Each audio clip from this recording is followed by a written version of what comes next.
ನಮಸ್ಕಾರ ಸ್ನೇಹಿತರೆ, classic Kannada YouTube ಚಾನಲ್ಗೆ ಸ್ವಾಗತ. ಇಂದಿನ ಕತೆ ಒಗ್ಗಟ್ಟಿನಲ್ಲಿ ಬಲವಿದೆ.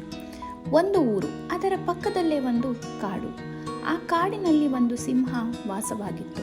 ಅದು ತುಂಬ ಬಲಶಾಲಿಯಾಗಿದ್ದರಿಂದ ಕಾಡಿನ ರಾಜನಾಗಿತ್ತು. ಪ್ರತಿದಿನ ಊರಿನ ದನಗಳು ಮೇಯಲು ಕಾಡಿಗೆ ಹೋಗುತ್ತಿದ್ದವು.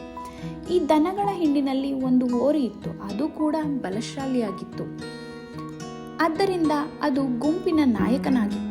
ಅವೆಲ್ಲವೂ ಒಗ್ಗಟ್ಟಿನಿಂದ ಕೂಡಿ ಬದುಕುತ್ತಿದ್ದವು. ಕಾಡಿಗೆ ಬರುತ್ತಿದ್ದ ದನಗಳ ಹಿಂಡನ್ನು ಸಿಂಹ ಗಮನಿಸುತ್ತಿತ್ತು. ಹೋರಿಯನ್ನು ಹಿಡಿದು ತಿನ್ನಲು ಹೊಂಚು ಹಾಕುತ್ತಿತ್ತು.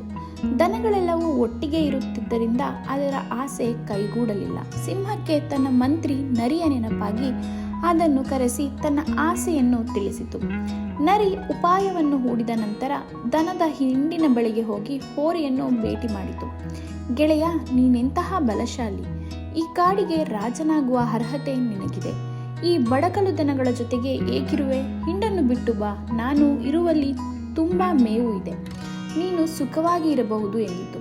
ಹೋರಿಗೆ ನರಿಯ ಸಂಚು ತಿಳಿಯಲಿಲ್ಲ. ತನ್ನ ಶಕ್ತಿಯ ಬಗ್ಗೆ ಅದಕ್ಕೆ ಗರ್ವ ಬಂದಿತ್ತು.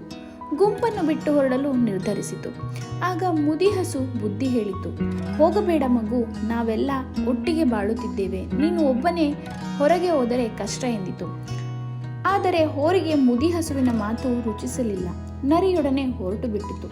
ನರಿಯ ಜೊತೆ ಹೋರಿ ಬರುತ್ತಿದ್ದನ್ನು ಕಂಡ ಸಿಂಹಕ್ಕೆ ಸಂತೋಷವಾಯಿತು. ಕೂಡಲೇ ಹೋರಿಯ ಮೇಲೆ ಹಾರಿತು. ಗಾಬರಿಗೊಂಡ ಹೋರಿ ತಪ್ಪಿಸಿಕೊಳ್ಳಲು ಪ್ರಯತ್ನಿಸಿತು. ಮೈಯೆಲ್ಲ ಗಾಯವಾಗಿತ್ತು. ಹೇಗೋ ಸಿಂಹದಿಂದ ತಪ್ಪಿಸಿಕೊಂಡ ಹೋರಿ ತನ್ನ ಗುಂಪನ್ನು ಸೇರಿಕೊಂಡಿತು.